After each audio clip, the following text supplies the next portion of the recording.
నా దేవుడు అన్యాయస్తుడైతే కాదా? నీకు తెలియదు నిన్ను ఏ స్థితిలో దేవుడు ఉంచబోతున్నాడా.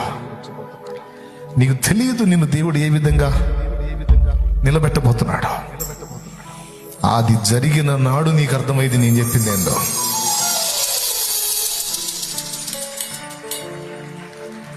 నా దేవుడు నమ్మదగిన దేవుడు. లే, విశ్వాసంతో లే. విశ్వాసం గలదాని వేలే, విశ్వాసం గలవాడవేలే. భయపడద్దు, బాధపడద్దు, కృంగిపోవద్దు. జనాలు నీ ముందు మిడిసి పడుతుంటే నువ్వు దాన్ని బట్టి ఏం బాధపడదు.